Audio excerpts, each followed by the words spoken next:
Hello friends, welcome back to literary salon. Friends, आज के video का हमारा टॉपिक है बेटर माई हार्ट 3% गॉड। ये एक जॉन डन के द्वारा लिखी हुई पोएम है। तो ये जो पोएम है होली सोनेट सीक्वेंस का पार्ट रहा है, जो कि जॉन डन ने गॉड के लिए लिखी थी। और प्रॉबेबली इसका राइटिंग ड्यूरेशन ईयर जो है वो 1609 से लेकर 1611 के बीच का है। पोएम जो है वो मेडिटेट करती है गॉड के बारे में, डेथ और डिवाइन लव के बारे में और फेथ के बारे में। होली सोनेट 14 जो है वो लेटर सीरीज़ में पब्लिश हुई और यहाँ पर स्पीकर जो है यानी कि पोएट जो है वो अपने पर्सनल क्राइसिस के बारे में बात कर रहे हैं, जो उनका फेथ है जो शैटर हो चुका है, इसके बारे में बात करते हैं। पोएम जो है वो बोल्डली कंपैरिजन करती है गॉड के डिवाइन लव को सेक्सुअल लव या सिडक्शन से। और ये जो इंटीमेट और अनकन्वेंशनल पोर्ट्रेयल है स्पीकर का, और ये पोएट जो चाहते हैं कि वो वापस से फेथ रीस्टोर हो जाए उनकी लाइफ में, तो ये क्या है, ये डन की पोएम का एक अलग एस्पेक्ट है जिसकी वजह से ये पोएम को फेमस बनाता है। डन ने इस पोएम को ट्रेडिशनल इटालियन सोनेट फॉर्म में लिखा है और ये जो फॉर्म और स्टाइल है ये पेट्रार्क नाम के पोएट ने इंट्रोड्यूस की थी, जिसमें ऑक्टेव और सेस्टेट फॉर्म होते हैं। तो आप सेपरेट सोनेट का एक वीडियो बना है, उसको ध्यान से देखना, उसमें आपको सारी डिटेल्स मिल जाएंगी। फिर भी कुछ मॉडिफिकेशंस के साथ में बाद में, जैसे कि रिदम है, स्ट्रक्चर है, इसमें मॉडिफिकेशन करके बाद में शेक्सपियरियन सोनेट का इन्वेंशन हुआ। शेक्सपियर ने इसको खुद इन्वेंट नहीं किया था, लेकिन इन्होंने इस स्टाइल का काफ़ी ज़्यादा यूज़ किया, जिससे इसको शेक्सपियरियन सोनेट कहा जाता है। ये पोएम पेट्रार्कन सोनेट फॉर्म में लिखी गई है। शेक्सपियरियन सोनेट दूसरी होती है, जो कि इसमें वेरिएशन करके बाद में बनाई गई थी। जो होली सोनेट 14 है, इसकी राइम स्कीम जो है ये रहेगी ABBA, फिर से ABBA, CDC, फिर DEE, ये राइम स्कीम रहेगी। आयम्बिक पेंटामीटर में इस पोएम को लिखा गया है और बिग ब्लॉक जो है इस पोएम का फॉलो करता है इटालियन सोनेट फॉर्म को। पोएम यहाँ से शुरू होती है, batter my heart 3% God for you as yet but knock breathe shine and seek to mend. तो यहाँ पर पोएट खुद स्पीकर हैं और वो रिक्वेस्ट कर रहे हैं 3% गॉड, यानी कि क्रिश्चियन रिलीजन जो है उसमें गॉड को 3 फॉर्म्स में माना जाता है, फादर, सन और थर्ड है होली सोल के रूप में। तो यहाँ पर पोएट इन तीनों से रिक्वेस्ट करते हैं कि ये तीनों जो हैं उनके हार्ट को क्या करे, बेटर करे। बेटर का मतलब यहाँ पर होगा रिपीटेडली पीटना किसी चीज़ को या मारना।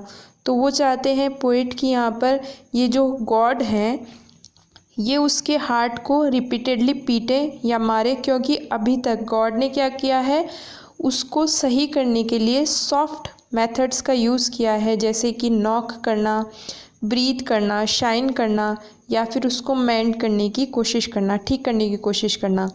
तो जैसे कि कोई कुम्हार होता है तो वो जब मिट्टी के बर्तन बनाता है तो उनको नॉक करता है और उनमें हवा देखता है, या फिर उनको शाइन करने की कोशिश करता है, उनको ठीक करने की कोशिश करता है। वैसे ही गॉड ने भी किया, that I may rise and stand overthrow me and bend your force to break blow burn and make me new.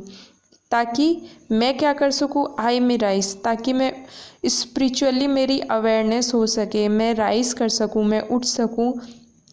तो पोएट यहाँ पर कहते हैं ओवर थ्रो मी, कि आप मुझे क्या करो, आप हार्श मेथड्स का यूज़ करो, मुझे फेंक दो।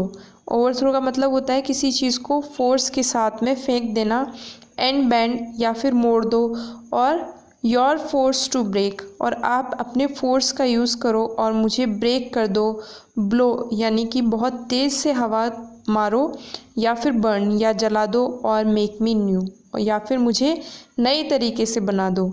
तो पोएट यहाँ पर कहना चाह रहे हैं कि आप जो सॉफ्ट मेथड्स हैं उनको स्किप करके अब आप हार्श मेथड्स का यूज़ कीजिए, जिससे कि क्या हो, मेरी अपलिफ्टिंग हो सके स्पिरिचुअली। तो फर्स्ट लाइन है यहाँ पर अपोस्ट्रॉफी हो जाएगी, क्योंकि पोएट जो है वो एड्रेस कर रहे हैं गॉड को। यहाँ पर एलिसन का भी यूज़ है। एलिसन एक ऐसी डिवाइस है, जैसे कि मानिए यहाँ पर परसेंट है और थर्ड लाइन में ओवरथ्रो है, तो वर्ड्स को या वावल को स्किप करके बीच में अपॉस्ट्रॉफी लगा दी जाती है, तो ये एलिसन होता है। थर्ड लाइन में भी यही देखने को मिलेगा।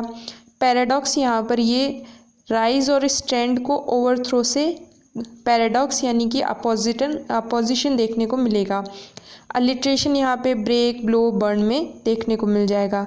नेक्स्ट स्टैंजा है, I like an usurped town to another due labour to admit you but O to no end, कि मैं पोइट जो है मैं कैसे हूँ, अशरप्ड टाउन की तरह हूँ कि किसी एनिमी ने मुझे कैप्चर कर लिया है और मैं क्या चाहता हूँ, आपको एडमिट करना चाहता हूँ, आपको सर्व करना चाहता हूँ, लेकिन नो एंड, लेकिन कोई भी मेरे पास में रास्ता नज़र नहीं आ रहा, मैं कुछ भी नहीं कर सकता क्योंकि कोई जो सामने वाली आर्मी है या अपोजिट आर्मी है उसने मुझे कैप्चर कर लिया है। अब अपोजिट आर्मी गॉड के जो सैटन है या इविल पावर्स हैं उन्होंने मुझे कैप्चर कर लिया है, तो मैं आपको एडमिट करना चाहता हूँ फिर भी सर्व नहीं कर पा रहा।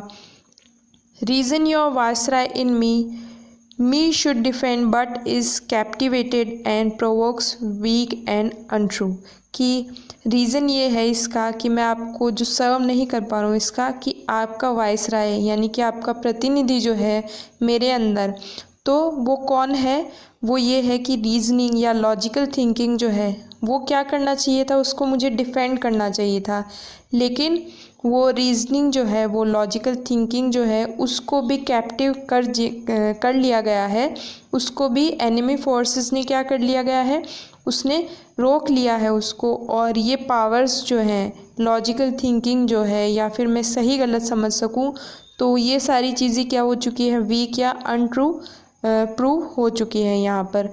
तो फिर से फर्स्ट और थर्ड लाइन में एलिसन का यूज़ हुआ है, वापस से अशरप्ड में और कैप्टिवेटेड में। सिमिली का यूज़ हुआ है कि पोएट ने खुद को एक टाउन से कंपेयर किया है, और ऑटोबायोग्राफिकल नोट हम देख सकते हैं कि पोएट ने खुद आई का यूज़ किया है। जो थर्ड लाइन है उसमें पर्सोनिफाई किया गया है लॉजिकल थिंकिंग को। तो यहाँ पर नेक्स्ट देखते हैं हम, yet dearly I love you and would be loved fain. तो यहाँ पर अभी तक पोएट जो है वो पेसिमिस्टिक टोन में बात कर रहे थे और हर चीज़ में बुराइयाँ उनको नज़र आ रही थी।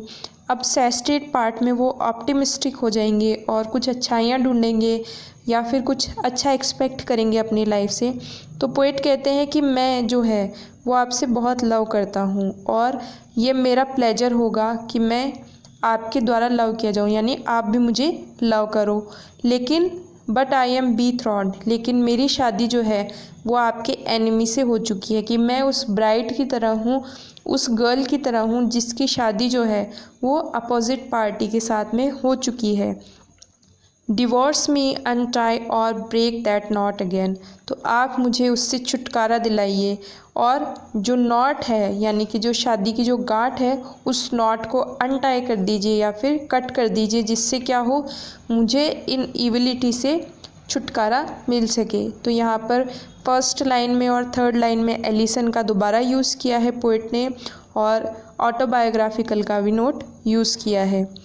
आगे लास्ट कंक्लूडिंग लाइंस हैं, take me to you imprison me for I except you enthral me never shall be free.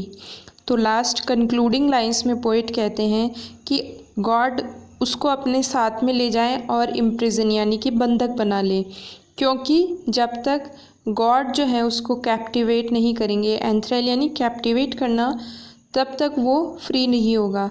तो गॉड के कैप्टिवेट करने का मतलब गॉड जो है उसको फेथ प्रोवाइड नहीं करेंगे तब तक वो इविल पावर्स से फ्री नहीं हो सकता। Nor ever chaste except you ravish me, और तब तक मैं प्योर नहीं हो सकता जब तक आप मुझे टच नहीं करेंगे। तो लास्ट दोनों लाइंस में पोएट पैराडॉक्स का यूज़ कर रहे हैं कि किसी को कैप्टिवेट करके किसी को फ्री करना और अगर किसी को टच किया जाए तो कोई प्योर हो जाए, क्योंकि टच करने से तो गंदा होता है और कैप्टिवेट करके कोई फ्री कैसे हो सकता है। तो पैराडॉक्स है, लेकिन यहाँ पर पोइट यही कहना चाह रहे हैं कि गॉड जो है अगर उसको टच कर लेंगे तो कोई भी चीज़ इस वर्ल्ड में प्योर हो जाएगी, और गॉड कैप्टिवेट कर लेंगे तो इस वर्ल्ड से वो अपने आप से फ्री हो जाएगा। तो पोएट जो हैं ऑप्टिमिस्टिक नोट के साथ में इस पोएम को एंड करते हैं। आई होप आपको ये पोएम समझ में आई होगी। Thank you for watching this video. मिलते हैं आपसे नेक्स्ट वीडियो में। Till then bye bye.